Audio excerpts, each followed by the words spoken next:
Una de las cosas que nos une a cristianos y a no cristianos, e incluso muchas veces ateístas y a no teístas, es decir, a quienes creemos en Dios e incluso quienes no creen en Dios, es que en algún momento de nuestra vida llegamos a hacer algunas preguntas cuestionando ¿dónde está Dios?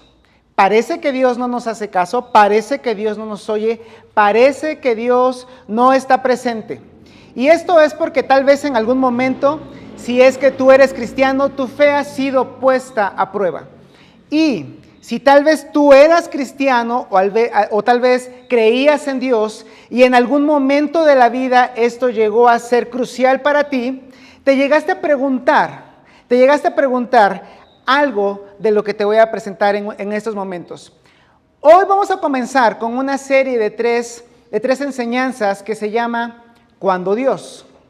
Y seguramente te vas a identificar con esto. Tal vez tú has estado en una especie de desierto espiritual donde todo parece estar seco, donde parece que no se encuentra Dios, donde parece que en realidad no hay un Dios. Y te has llegado a pensar que Dios parece desatento o que Dios no está ayudando o que Dios llega tarde. Parece desatento, llega tarde o no ayuda. Así es que si tú te has sentido de alguna forma así, y esto quiero pedirle a las personas que están aquí de manera presencial, e incluso si tú nos estás viendo u oyendo en alguna de nuestras plataformas, quiero hacer este breve experimento. ¿Alguna vez has sentido que Dios no está atento o que no te ayuda o que llega tarde?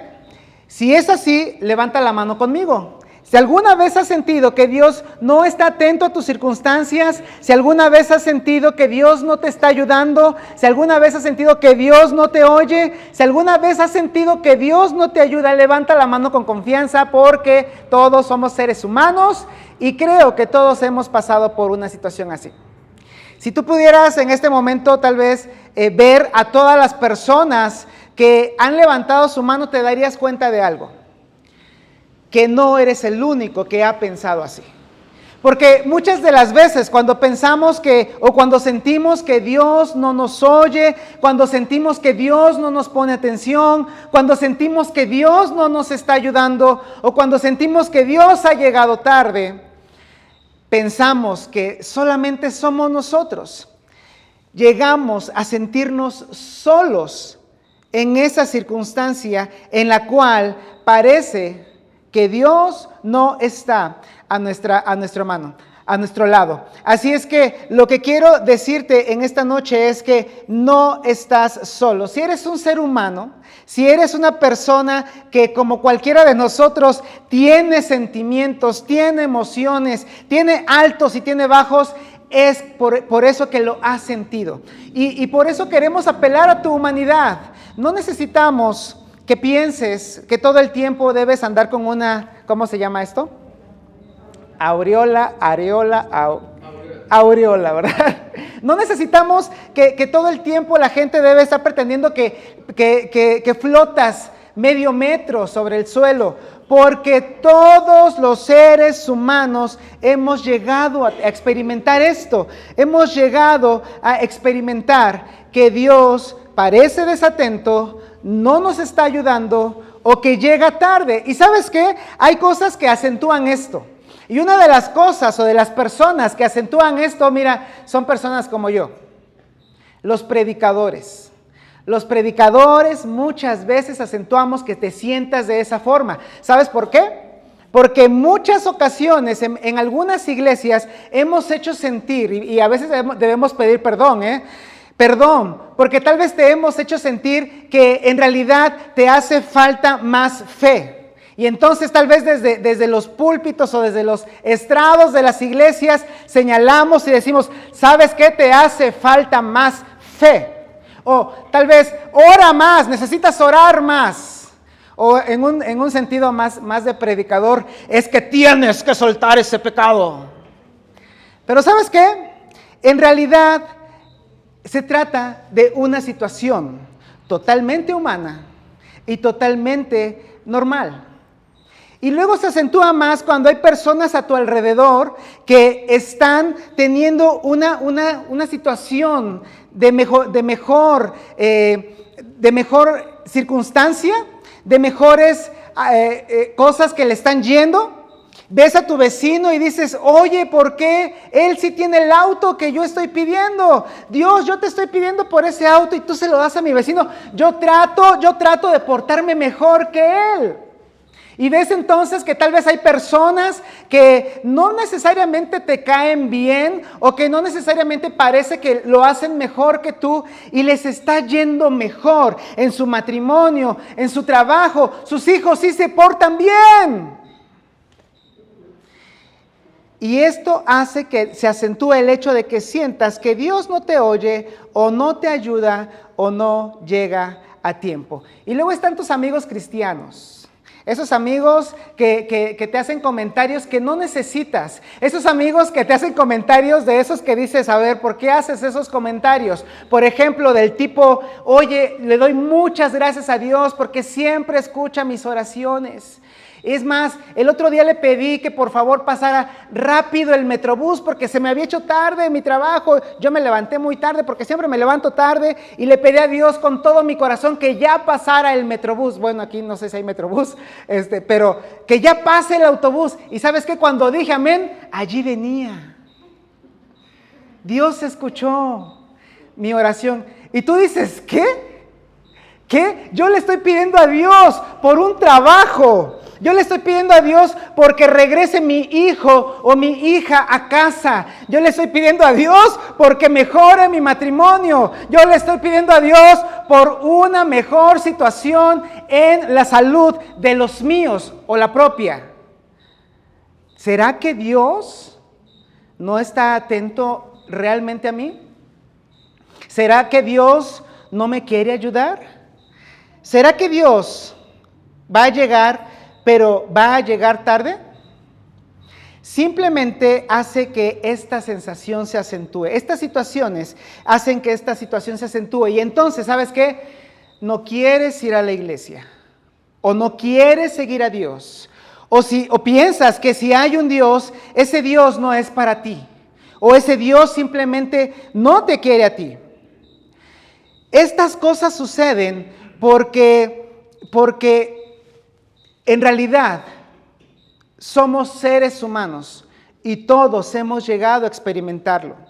Tal vez tú eres alguien que se alejó de Dios. Si nos estás escuchando y alguien te compartió esto es porque piensa que puedes darte la oportunidad de retomar una vida con Dios, o tal vez ni siquiera has tomado en cuenta a Dios. Y te agradecemos que nos escuches, pero tal vez ha sido esta la situación por la cual te has alejado de la fe, o tal vez te has enojado con la iglesia o con Dios mismo. Y lo que quiero en este momento, a través de esta y las siguientes dos enseñanzas, es darte herramientas para que comprendas por qué se suscitan este tipo de cosas. Si este es tu caso, realmente... Y yo considero que eres una persona muy inteligente, que eres una persona que seguramente has puesto todo esto y lo has tal vez pasado por tu juicio. Y por eso, también si eres cristiano, quiero hacerte una pregunta. Tanto si eres cristiano o si eres una persona de fe, como si no eres una persona de fe, esta es la pregunta. ¿Qué haces? ¿Qué haces cuando Dios parece desatento, que no ayuda o que llega tarde? ¿Qué debemos hacer cuando Dios parece desatento, que no ayuda o que llega tarde? Hoy quiero comenzar con esta primera parte, cuando Dios parece desatento. Y muchas de las veces cuando pensamos esto de Dios, llegamos a tener este pensamiento: si Dios está en silencio, debe estar ausente. Si Dios está en silencio, simplemente no está. Si Dios no responde a mis oraciones, es probable que incluso no haya un Dios. Si Dios no está activo en mis circunstancias, incluso si sí hay un Dios, no se vuelve relevante o presente para mí. Estoy tratando de entrar en tu mente o en tus circunstancias cuando esto ha asaltado tu vida. Y entonces ahí es donde nuestra fe se tambalea. Es allí donde pensamos que no hay esperanza. Y por eso es que en estas 3 semanas queremos hablar de 3 personas, 3 personajes del Nuevo Testamento, que déjame decirte, más allá de que lo veas como bueno, si me vas a hablar del Nuevo Testamento, me vas a hablar de la Biblia, me vas a hablar de personajes míticos. No, mira, las personas que escribieron el Nuevo Testamento o las personas que fueron los protagonistas, tanto del Nuevo Testamento como del Antiguo Testamento, es decir, de la Biblia, déjame decirte esto, fueron personas totalmente normales, totalmente comunes. Personas que tuvieron las mismas emociones y las mismas circunstancias que podemos tener tú y yo. Personas que pensaron que estaban pasando por un desierto en el cual las situaciones se complicaban, los tiempos estaban poniéndose difíciles, las relaciones tal vez estaban alejándose y pasaban por su mente que Dios podía estar en silencio y que por tanto Dios no estaba presente. Queremos hablar de estas 3 personas, de estas 3 historias. Esta serie es para que recuerdes que hubo y hay personas reales que atraviesan lo que tú estás atravesando o que ya has atravesado y que podamos juntos descubrir por qué suceden estas cosas. Así es que aquí va la primera historia. Y esta historia comienza, en realidad, antes de que la historia misma comience. Y mira, te pido que pongas mucha atención porque esta historia está muy buena. Bueno, la precuela de la historia está muy buena. Y todo comienza con un hombre llamado Herodes. Pero no era cualquier Herodes, era el Herodes llamado el Grande. Pero no era llamado el Grande porque fuera un gran tipo. Era llamado el Grande porque fue un gran constructor. Él construyó grandes obras dentro de lo que fue el Imperio Romano, específicamente en el área de lo que hoy conocemos como Palestina. Y mira, él no tenía una ascendencia judía, pero era el rey del territorio de los judíos. Y él era de una familia de Idumea que había abrazado el judaísmo en su tiempo. Y fue puesto como rey por los romanos porque los romanos sabían que se necesitaba un rey en el área de Israel. Pero déjame decirte algo más de este hombre. Este hombre, Herodes el Grande, era un hombre muy malvado. Tenía varias esposas y había tenido varios hijos con estas esposas. Pero ¿sabes qué? Cuando él sentía que las personas lo iban a traicionar o que sospechaba que iba a haber alguna traición, acababa con las vidas de ellos, no importando que fuera su esposa o una de sus esposas e inclusive sus hijos. Él terminó con la vida de varias de sus suegras. Yo sé que a veces las suegras no nos caen bien, pero no llegas a esos puntos. Era un hombre malvado. Es más, el emperador, el César Augusto, llegó a decir que era mejor ser uno de los cerdos de Herodes el Grande que uno de sus hijos. ¿Te imaginas que alguien se exprese así de ti? Es porque era un hombre muy malvado. Y entonces, cuando Herodes llegó a ser rey, llegó su fama a ser muy grande porque, repito, él estaba gobernando toda el área de lo que hoy conocemos como Palestina. De hecho, él mandó a hacer prisioneros a varias personas en Jericó porque sabía que cuando él muriera se iba a hacer una fiesta.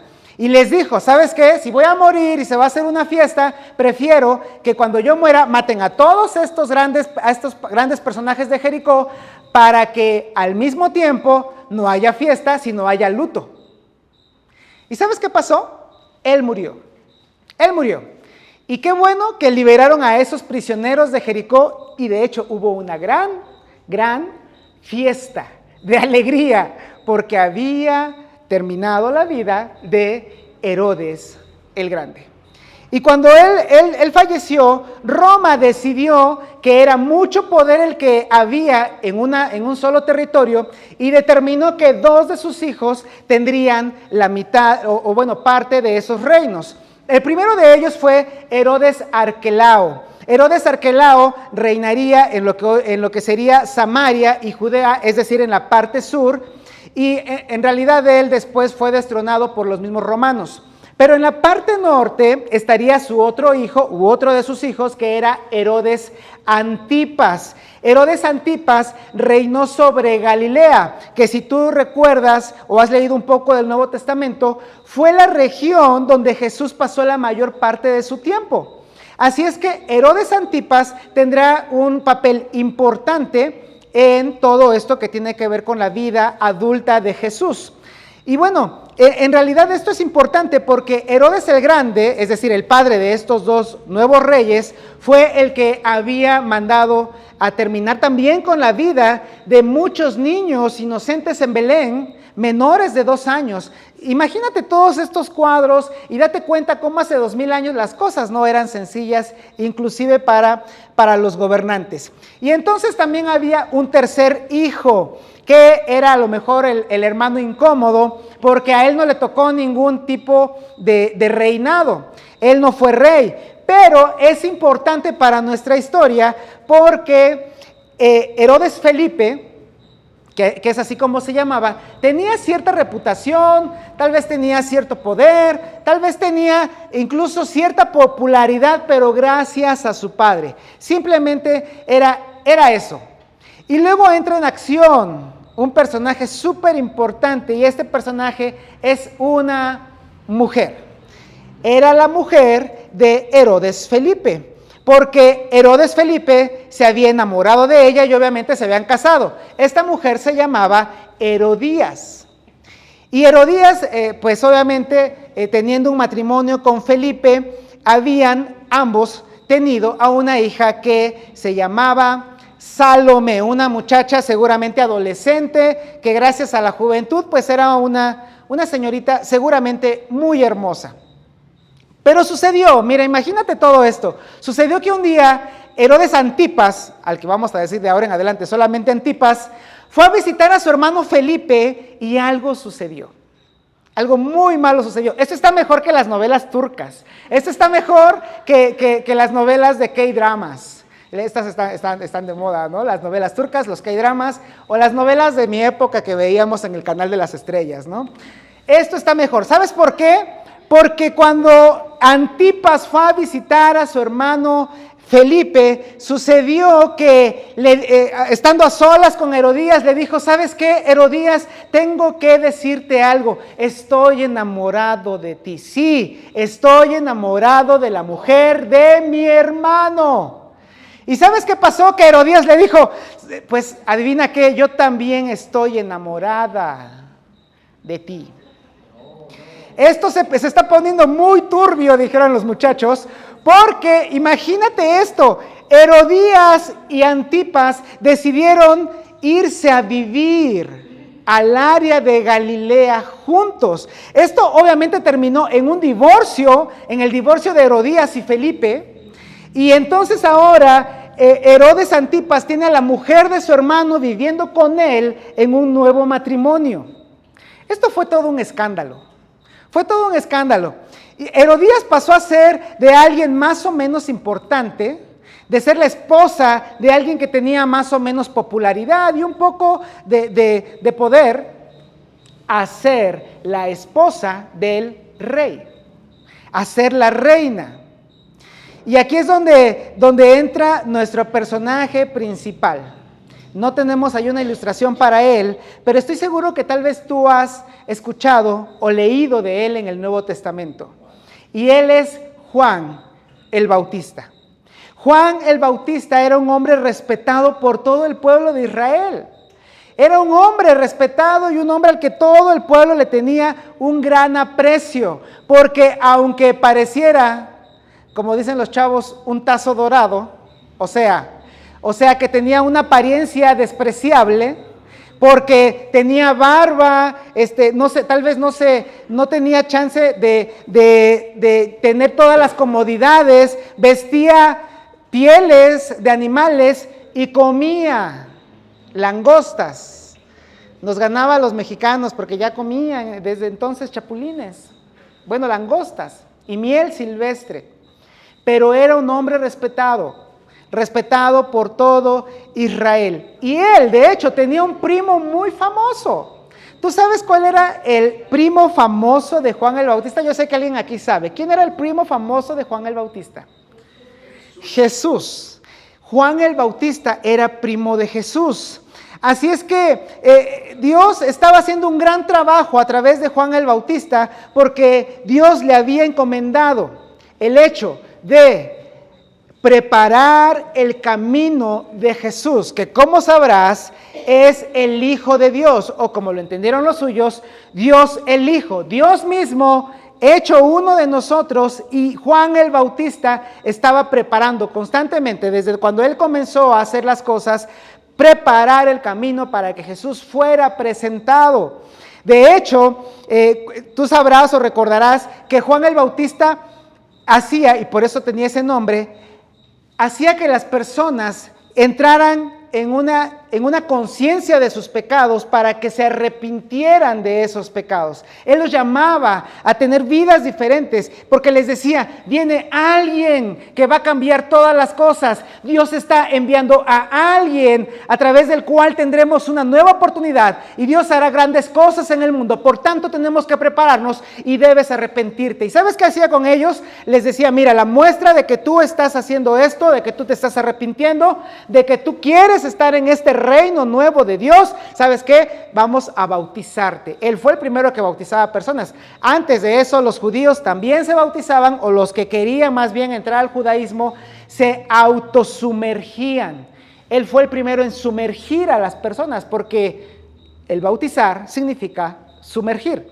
Así es que esta era la muestra de que las personas estaban recibiendo el mensaje de Dios. Él era el portavoz de Dios. Y señaló cuando Jesús apareció, de hecho él lo bautizó y les dijo, es él es el Mesías, él es el ungido, él es el elegido de Dios, este es el Cordero de Dios. ¿Sabes por qué es el Cordero de Dios? Porque así como nosotros los judíos sacrificamos un cordero perfecto y sin mancha para el perdón de nuestros pecados, él morirá por los pecados no nada más de nosotros los judíos, sino de todo el mundo.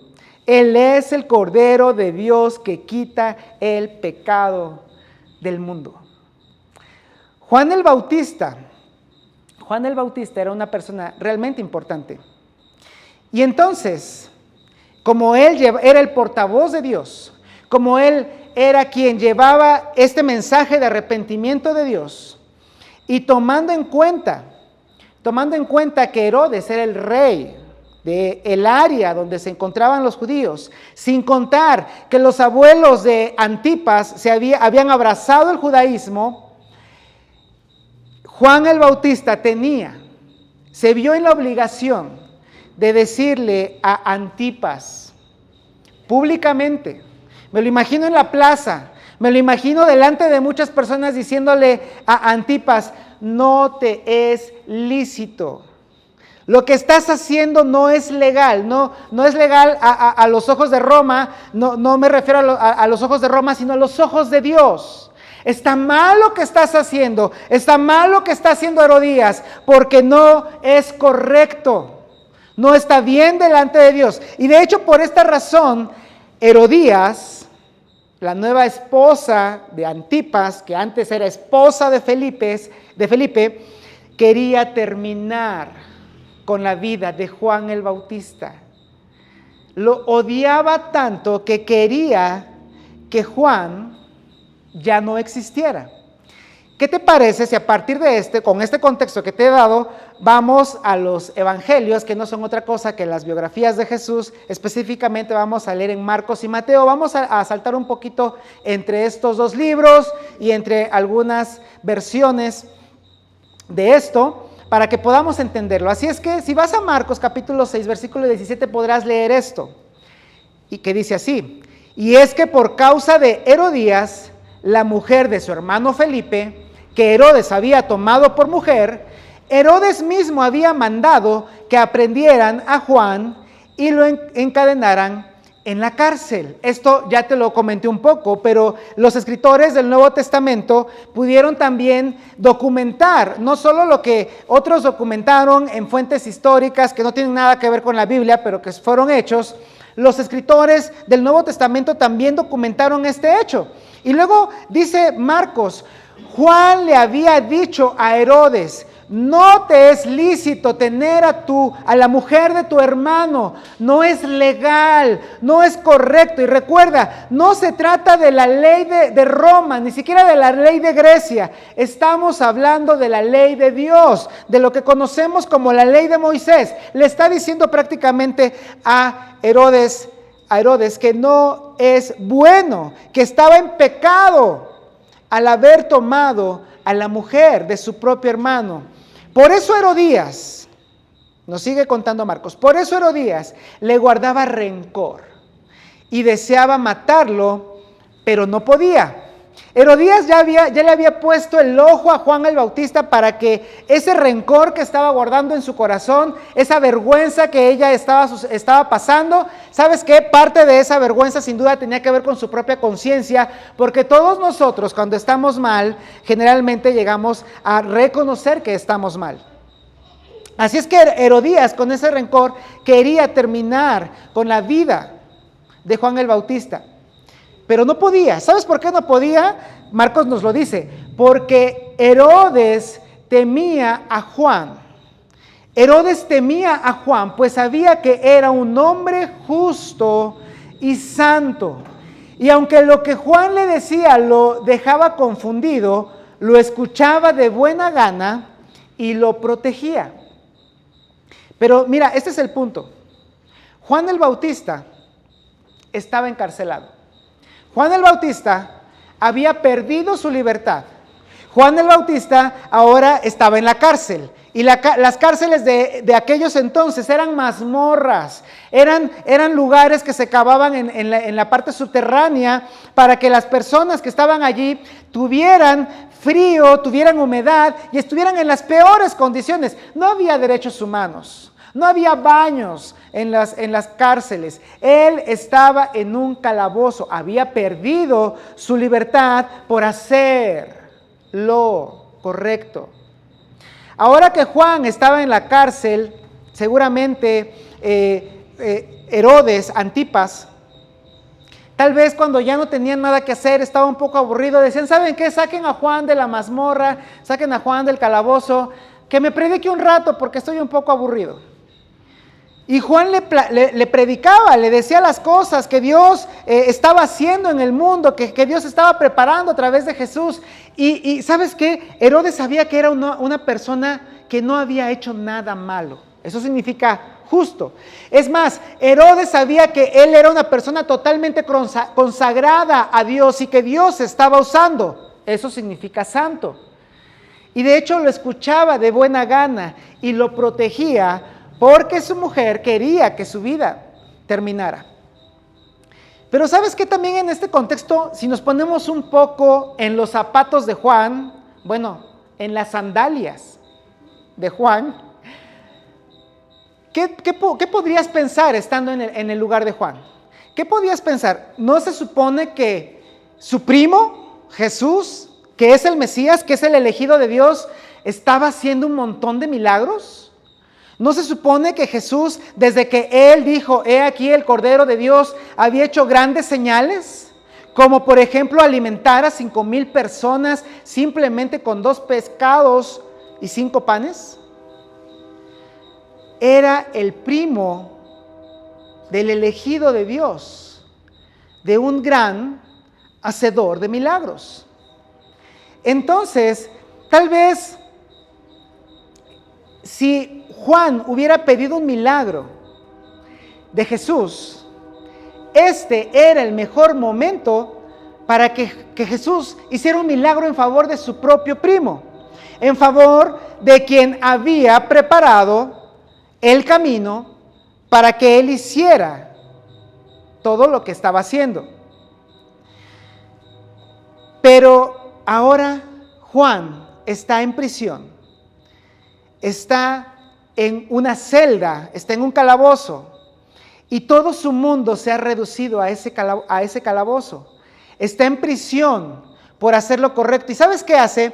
Él le pide a dos de sus discípulos, a dos de los que le ayudaban, a dos de sus amigos, les pide un favor y les dice, ¿saben qué? Necesito que me hagan un gran favor y que le pidan y que le manden un mensaje a Jesús. Que vayan por favor y le digan algo de mi parte. ¿Sabes cuál fue este mensaje? ¿Sabes cuál fue este mensaje que Juan les pide? Mira, nos lo dice Mateo 11 del 2 al 3. Juan, dice Mateo, que estaba en la cárcel, se enteró de los hechos de Cristo y envió a dos de sus discípulos para que le preguntaran, ¿eres tú aquel que había de venir o esperaremos a otro? Tal vez los discípulos se quedaron un poco boquiabiertos porque ellos estaban fuera, estaban en libertad y estaban presenciando los eventos que Jesús estaba haciendo. Y realmente no nada más había alimentado a 5,000 personas, había sanado enfermos, había levantado muertos, había hecho un montón de cosas y señales. Y tal vez se quedaron un poco boquiabiertos porque le dijeron, a ver Juan, ¿te acuerdas que cuando estabas en libertad estas cosas ya sucedían? Es más, ¿no te acuerdas que tú nos dijiste que Él era el elegido? ¿No te acuerdas que tú nos dijiste que tú no eras digno de desatar la correa de su calzado porque Él es mayor que tú y que venía después de ti y que Él iba a subir y que tú ibas a bajar? Y todo esto nos lo habías dicho. ¿Estás seguro que quieres mandarnos con este mensaje? Y Juan les podría contestar, ¿sabes que sí? Porque mi mundo se ha reducido a una celda, porque necesito respuestas. Y aquí te quiero decir algo, mira, cuando las circunstancias cambian drásticamente, eso impacta nuestra confianza en Dios. Te lo quiero volver a decir, cuando las circunstancias cambian drásticamente, eso impacta nuestra confianza en Dios.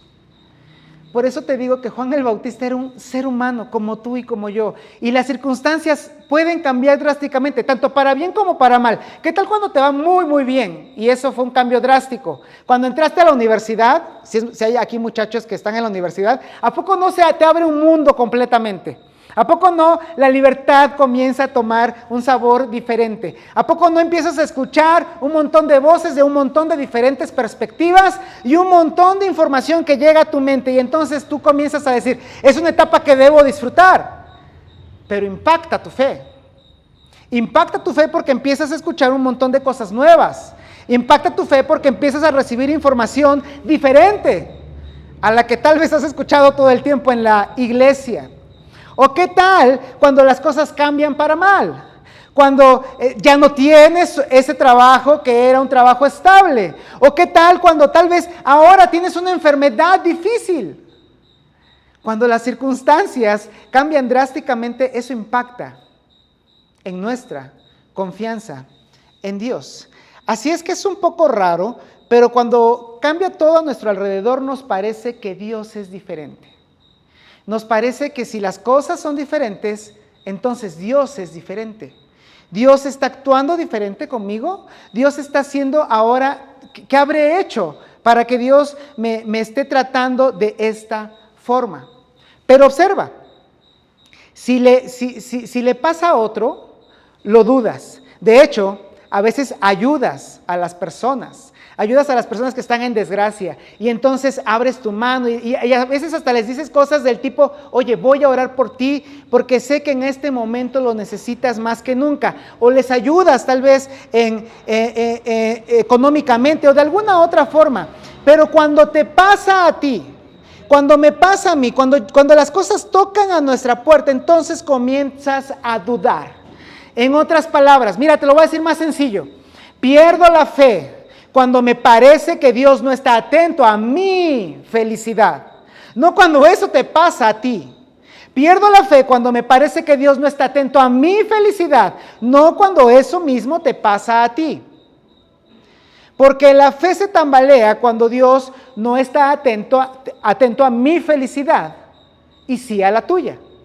Cuando le está yendo a los demás bien, porque a otros les pasan cosas buenas y a mí no. Así somos. Somos propensos a dudar cuando las circunstancias desfavorables vienen a nuestras vidas. Y entonces Juan, siendo un gran hombre, que el mismo Herodes sabía que era un hombre justo y santo, se sintió tal como tú te has sentido y tal como yo me he sentido, o tal vez como te estás sintiendo justo en este momento, cuando parece que Dios no está atento, parece que Dios está atendiendo a todos, menos a ti. Así es que para Juan el mundo no es más grande que su celda. Para Juan el mundo se ha reducido a ese calabozo. Por eso comenzó a dudar. Por eso su fe se tambaleó como se puede tambalear tu fe y la mía. Por eso necesitaba respuestas. Y cuando estos dos hombres fueron a Jesús, ¿sabes qué? Jesús fue tan sabio y dio una respuesta tan grande. Jesús no fue con ellos o cuando ellos llegaron a él más bien, no les dijo, ¿qué está preguntando mi primo? ¿Qué está preguntando Juan el Bautista? Claro que soy el Mesías. Obvio que soy el Mesías. Tampoco dijo, mira, te voy a decir un secreto, pero no se lo digas a nadie. Sí soy el Mesías. Y en algún momento me voy a destapar. No. Jesús, dio la mejor respuesta, una respuesta que impacta tu vida, una respuesta que de hecho impacta mi vida y que a veces no nos damos cuenta, pero es un mensaje secreto que hay aquí. En unos instantes más te lo voy a mostrar. Pero esta respuesta es para que recuerdes que Dios no está desatento. Para ti o para mí puede parecer que Dios no nos está poniendo atención, pero la respuesta de Jesús nos muestra que Dios no está desatento. Y entonces esta es la respuesta. Mira, Jesús le respondió, vuelvan, regresen con Juan y cuéntenle las cosas que han visto y oído. Porque para Juan, simplemente su mundo se ha reducido a una celda, su mundo se ha reducido a un calabozo, como muchas veces tu vida y mi vida se reducen a una cárcel, se reducen a tus circunstancias, se reducen a pensar que lo que está pasando es todo. Por eso Juan les pide, ¿sabes qué? Regresa con Juan, necesita que tú seas sus ojos, necesita que tú seas sus oídos. El dolor de Juan ha hecho que su mundo se reduzca a su celda y por eso necesitas contarle esto. Continúa Jesús diciendo, necesitas contarle que los ciegos ven, los cojos andan, los leprosos son limpiados, los sordos oyen, los muertos son resucitados y a los pobres se les anuncian las buenas nuevas. Juan necesita escuchar esto. Y entonces tal vez estos dos mensajeros están listos y dicen, sí es verdad, necesitamos ser los ojos y los oídos de Juan, porque su vida se ha reducido a su celda. Y justo tal vez cuando van a darse la vuelta, Jesús les dice, esperen por favor, hay una cosa más, y esta es la más importante, y esto es lo que te impacta a ti y me impacta a mí, nos alcanza a nosotros. Y les dice, mira, toma nota de esto.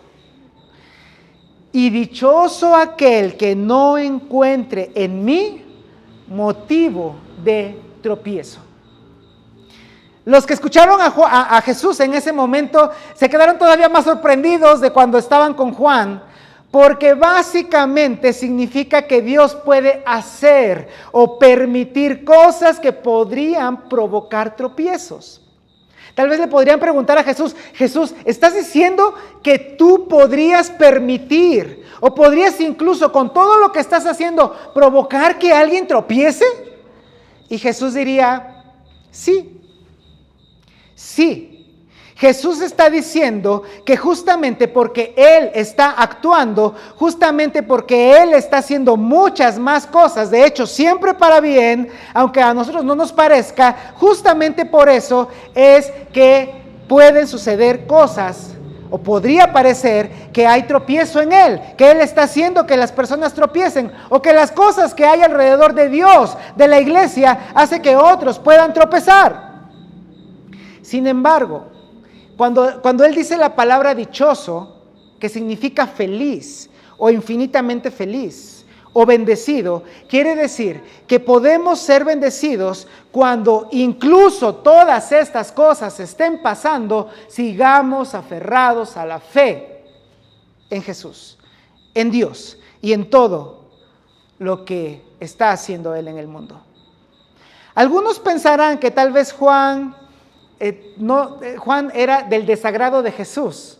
Algunos tal vez en su época habrán dicho, oye Jesús, tal vez ¿tu primo te hizo algo cuando eran adolescentes?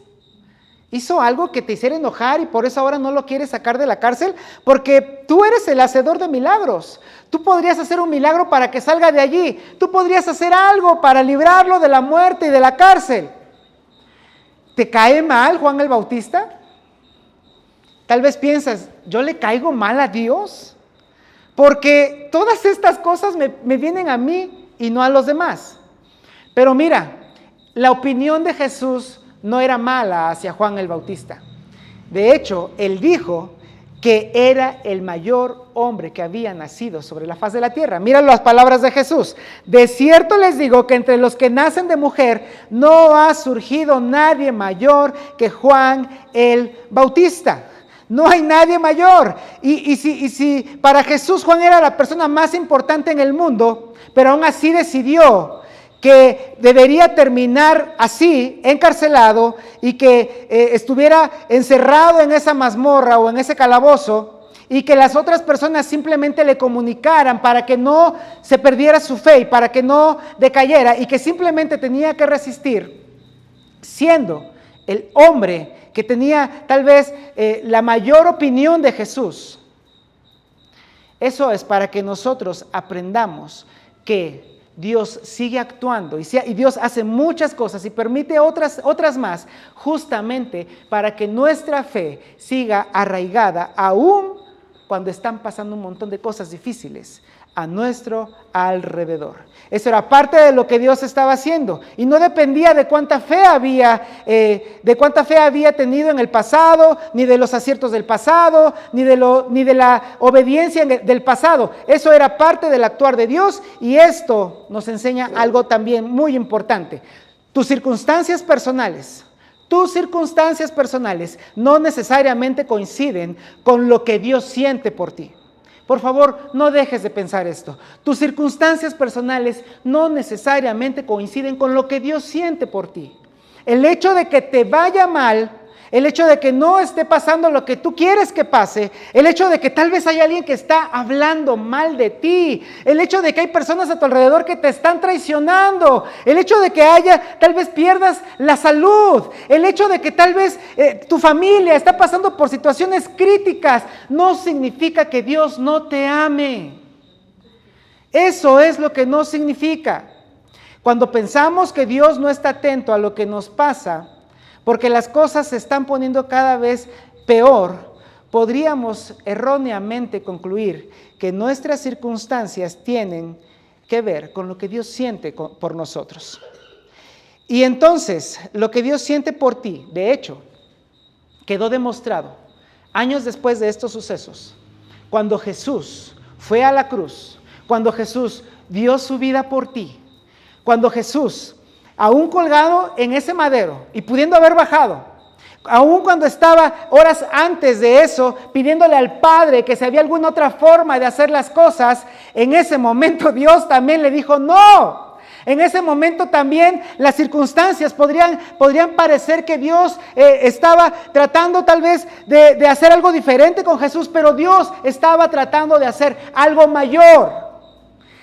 Juan el Bautista y Jesús experimentaron en sus circunstancias personales que Dios parecía no estar atento, pero era porque Dios estaba haciendo cosas mayores en el mundo. Tal vez tú estás pensando que esto puede suceder a un nivel personal, en tu escuela, en tu trabajo, a nivel sentimental, o familiar. Pero entonces la pregunta persiste: ¿qué haces? ¿Qué hago?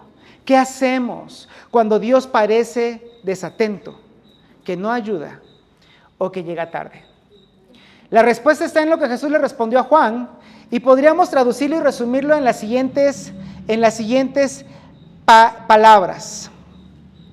Cuando Dios parece desatento, mira hacia atrás y recuerda. Cuando Dios parece desatento, mira fuera de tus circunstancias y reflexiona. ¿Por qué te digo que mires hacia atrás y recuerdes? Mira, lo que te estoy tratando de decir es, si Dios parece que no te pone atención, si parece que tus circunstancias, ahora estás simplemente en una cárcel en la que no ves salida, mira hacia atrás y recuerda todas aquellas ocasiones en las que Dios fue fiel, todas aquellas ocasiones en las que Dios te dio lo que necesitabas, todas aquellas ocasiones en las que bendijiste el nombre de Dios porque fue bueno. Y no es que Dios deje de ser bueno, pero recuerda lo que Dios ya ha hecho. Mira fuera de tus circunstancias, mira fuera de tu cárcel y reflexiona sobre lo que Dios está haciendo, porque sin duda Dios está haciendo cosas mayores, aunque en este momento no te beneficien a ti. Algunos de ustedes, incluyéndome, tendremos que ver más allá de nuestras circunstancias y contemplar lo que Dios está haciendo con otras personas, lo que Dios está haciendo en el mundo. Tú sabes, tal vez si has leído el Nuevo Testamento, ¿cómo terminó Juan? Hubo una fiesta, Herodes Antipas invitó a grandes personalidades con las que no podía quedar mal.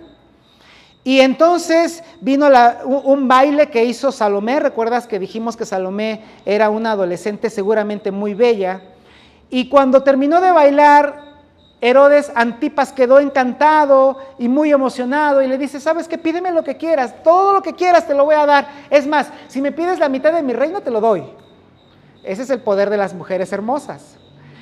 Ahora, Salomé hizo lo que casi ninguna adolescente hace y no sé por qué lo hizo. Fue y le preguntó a su mamá. Y entonces Herodías le dice, pídele la cabeza de Juan el Bautista. La quiero en un plato. Y por más que Herodes Antipas temiera a Juan, por más que Herodes Antipas lo tuviera por santo y por justo, no podía negarse porque había grandes personalidades presentes y tuvo que cumplir su palabra. Así es que el primo del poderoso Mesías, del hacedor de milagros, murió decapitado. Pero ¿sabes qué? Estoy seguro de esto. Murió creyendo, murió con una fe firme, sabiendo que aunque las circunstancias no le eran favorables, Dios no estaba desatento, porque Dios estaba haciendo grandes cosas en el mundo, a través de Él y a través de Jesús. Así es que cuando le preguntaron a Jesús y dio esta respuesta, ¿sabes qué? Era un mensaje secreto, no nada más para Juan el Bautista, era un mensaje secreto para ti y para mí. Si lo volvemos a leer, dice así, y dichoso aquel que no encuentre en mí motivo de tropiezo. Y cuando dice aquel, quiere decir todo aquel. Y si dice todo aquel, significa que estás incluido tú y estoy incluido yo. Te incluye a ti y me incluye a mí. Estas palabras van más allá de Juan el Bautista, más allá del primer siglo y llegan hasta nosotros. Así es que si tú lo comprendes, eres dichoso, eres feliz. Vas a ser bendecido si a través de tus circunstancias comprendes que Dios no está desatento a ti, que Dios sigue amándote infinitamente, pero que está haciendo muchas cosas más, no nada más por ti, sino por todo el mundo. Dichoso aquel que no encuentre en mí motivo de tropiezo. ¿Qué te parece si finalizamos orando?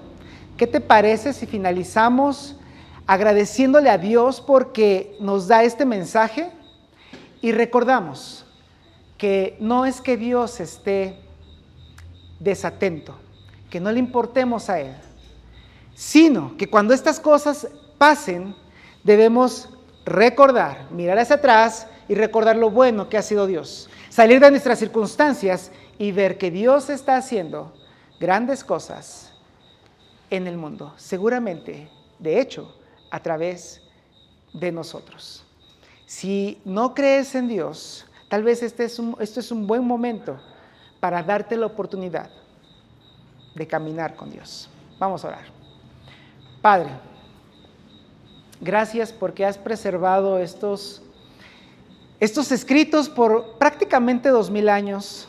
Gracias porque a través de ellos tú nos muestras a personas, grandes personas para la fe, pero que nos muestras a personas que también fueron personas comunes, personas que tenían las sensaciones que nosotros tenemos, que tenían emociones como nosotros, que tenían problemáticas y circunstancias, tal vez un poco mayores que las nuestras o incluso iguales a las nuestras.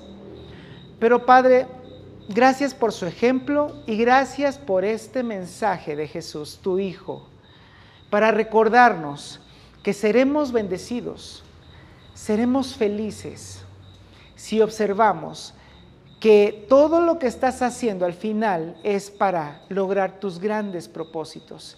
Y entonces lograremos no tener tropiezo en tu Hijo Jesús y podremos tener fe y esperanzas propias, firmes en ti y abrazar todo lo que tienes preparado para nosotros. Por favor, Padre, toma en tus manos los corazones de los que estamos aquí, de los que nos están escuchando, de los que nos están viendo, para poder abrazar esta promesa de ser dichosos, felices y bendecidos al permanecer firmes en ti. Ayúdanos, por favor, ayúdanos y danos la fuerza, la valentía para reconocer, para poder voltear y recordar lo bueno que eres, para poder salir, echar un poco de vista fuera de nuestras circunstancias y reflexionar en todo lo que tú estás haciendo. Sé con nosotros, Padre, por favor, y con todos los que están escuchando y viendo este mensaje, porque te lo pedimos en el nombre de tu maravilloso y amoroso Hijo que murió por nosotros, en Jesús. Amén.